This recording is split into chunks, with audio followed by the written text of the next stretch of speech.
Assalamualaikum warahmatullahi wabarakatuh. Di video kali ini saya akan menjelaskan tentang perumusan teks Proklamasi Kemerdekaan Indonesia. Proklamasi Kemerdekaan Indonesia yang terjadi pada 17 Agustus 1945 telah memulai proses yang sedianya tidak mudah. Diawali oleh upaya sekutu menjatuhkan bom atom di kota Hiroshima pada 6 Agustus 1945 serta kota Nagasaki 3 hari kemudian. Akhirnya Kaisar Hirohito menyerahkan tanpa syarat kepada sekutu pada 15 Agustus 1945. Dengan cepat, golongan muda mengetahui kabar tersebut dari siaran radio BBC milik Inggris, mendesak Soekarno dan Hatta untuk segera memanfaatkan situasi dengan menyatakan proklamasi. Namun Dwi Tunggal menolak karena belum ada pernyataan resmi dari pemerintah Jepang. Golongan tua berpendapat lebih baik menunggu sampai 24 Agustus, yakni tanggal yang ditetapkan Marsikal Taruchi untuk waktu kemerdekaan Indonesia. Ketika menerima Soekarno dan Hatta Rajiman di Dalat 15 Agustus 1945. Para pemuda di bawah pimpinan Soekarni, Chairul Saleh, Wikana berpendapat untuk mengamankan Dwi Tunggal bersama Ibu Fatmawati dan Guntur Keringas Dengklok dengan harapan agar mereka menuruti keinginan para pemuda. Namun sepanjang hari 16 Agustus 1945 itu tidak tercapai kesepakatan ataupun hingga sorenya Ahmad Subarjo datang dan berusaha membujuk para pemuda untuk melepaskan Dwi Tunggal. Akhirnya mereka bersedia dengan jaminan oleh Subarjo bahwa proklamasi akan terjadi esok hari. Malam itu juga rombongan berangkat ke Jakarta menuju rumah Laksamana Maeda di Meiji Dori nomor 1 untuk membahas masalah tersebut. Setibanya di sana, tuan rumah menjelaskan permasalahan dan informasi yang sebenarnya terjadi.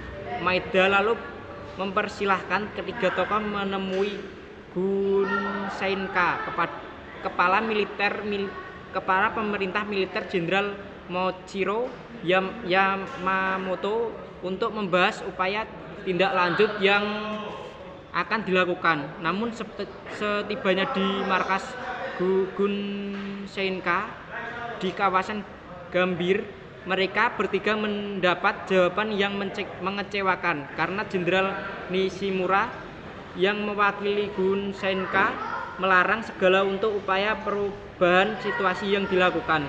Mereka diharuskan menunggu sekutu datang lebih dahulu.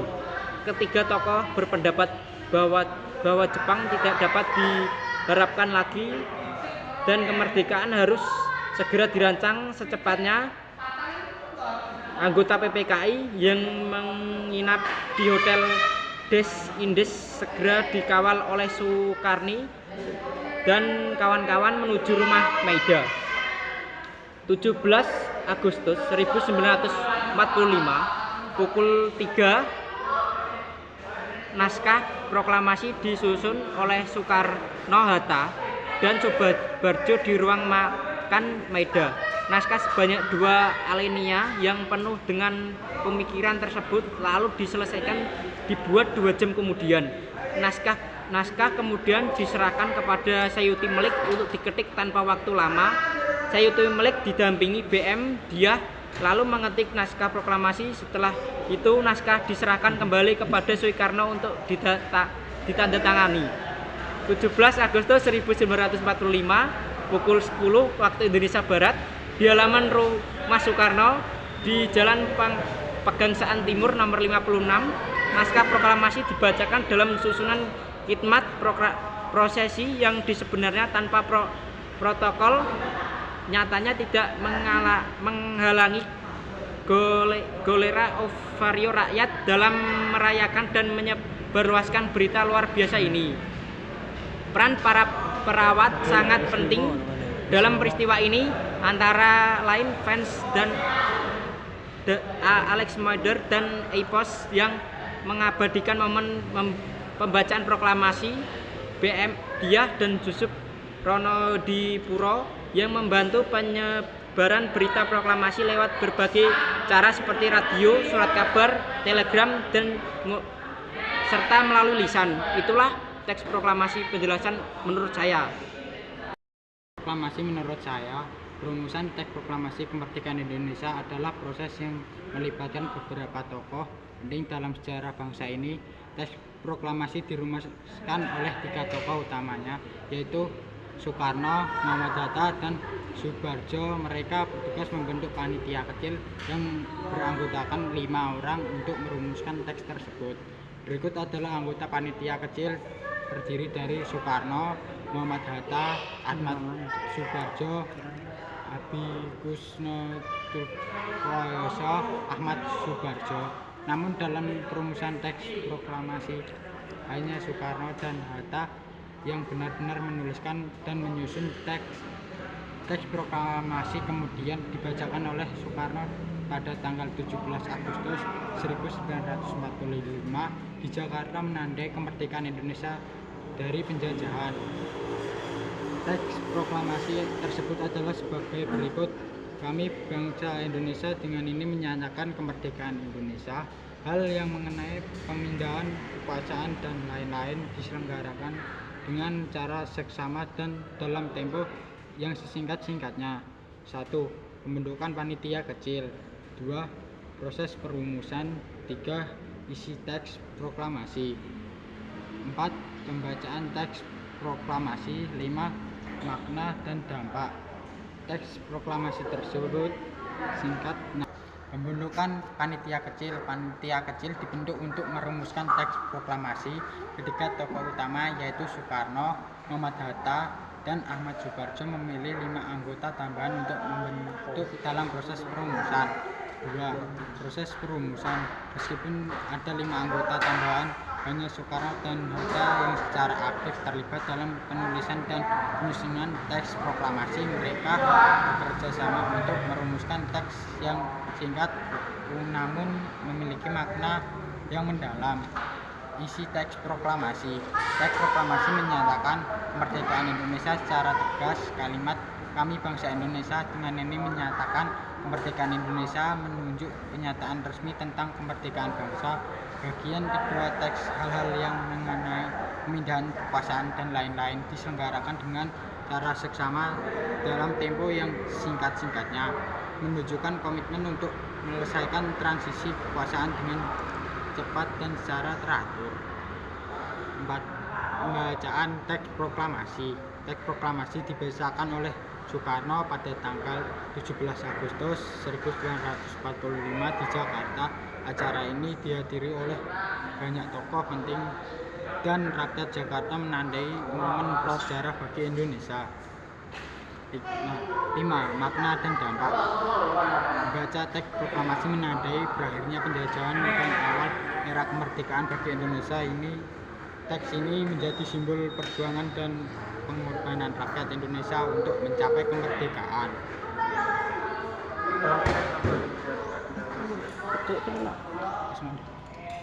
Sekian teks proklamasi dari saya. Teks proklamasi menurut saya. Proklamasi kemerdekaan Indonesia pada 17 Agustus 1945 didahului oleh proses perumusan naskah proklamasi pada malam sebelumnya hingga dini hari tanggal 17 Agustus tersebut. Persiapan perumusan naskah proklamasi berlangsung drastis dan dalam tempo tinggi.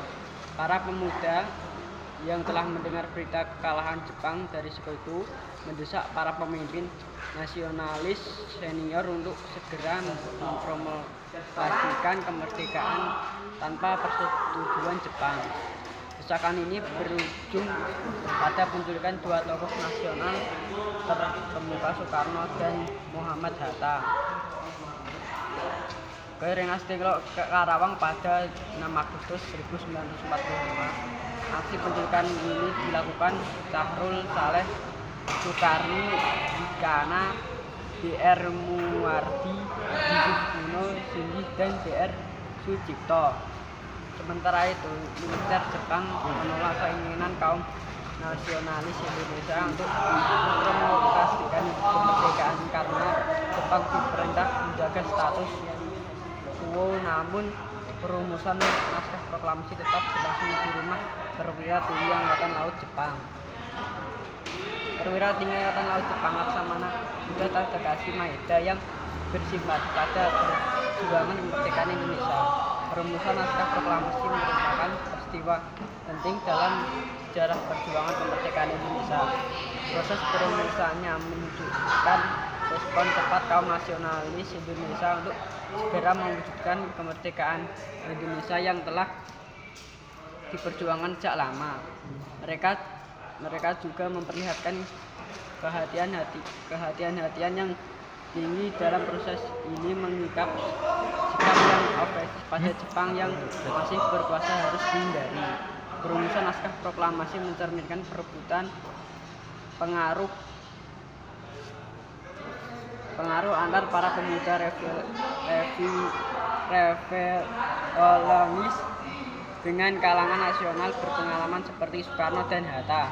Jepang menyerah tanpa syarat pada sekutu pada 14 Agustus 1945. Berita penyerahan diri Jepang ini sampai ke telinga para pemuda nasional Indonesia yang mendengarnya lewat siaran radio bawah tanah.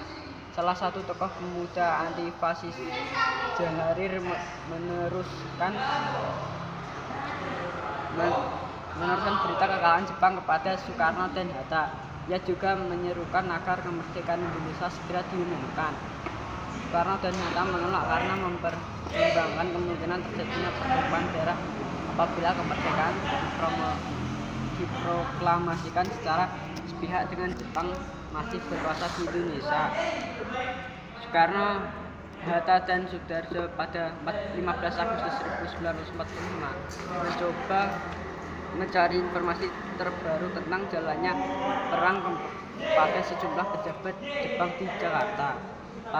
Dari Maeda, mereka mendapat kabar tentang kekalahan Jepang yang beritanya disiarkan lewat radio sekutu. Kalangan pemuda yang ingin agar kemerdekaan Indonesia segera diproklamasikan tanpa invasi Jepang mendesak Soeharto, Hatta, dan kalangan nasional senior lainnya untuk memproklamirkan kemerdekaan. Soekarno menolak. Guna menjauhkan Soekarno dan Hatta dari pengaruh Jepang, para pemuda memutuskan untuk mengamankan keduanya keluar Jakarta, tepatnya di markas pasukan pembela tanah air atau PETA di Rengas Dengklok. Kabar hilangnya Soekarno dan Hatta membuat khawatir nasionalis lain di Jakarta. Karena bertemu Maeda yang kemudian memerintahkan stafnya Shigeta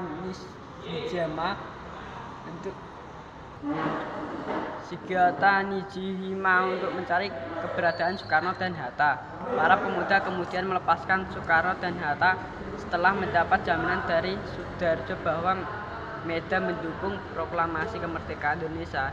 Sekembalinya ke Jakarta, Sudarso mengatur sebuah rapat pembicaraan proklamasi kemerdekaan. Rapat diadakan pada 16 Agustus 1945 di Rumah Mahesa Sejarum Museum Perumusan Naskah Proklamasi. Perumusan naskah proklamasi berjalan efektif mengingat singkatnya waktu dan besarnya tekanan pada para perumusnya. Keberhasilan dalam proses perumusan naskah proklamasi ini akhirnya memberi jalan pada proklamasi kemerdekaan Indonesia yang dilangsungkan hanya beberapa jam setelah proses perumusan naskah tersebut tuntas. Sesuai rancangan Soekarno dan dengan didampingi oleh Hatta dan sejumlah kalangan nasional lainnya membaca teks proklamasi kemerdekaan Indonesia di halaman depan rumahnya pada hari Jumat 17 Agustus 1945 pukul 10 pagi. Dengan demikian lahirnya negara Indonesia yang merdeka dan berdaulat. Cukup sekian penjelasan teks proklamasi dari saya. Cukup sekian penjelasan tentang teks proklamasi menurut saya dan kedua teman saya. Wassalamualaikum warahmatullahi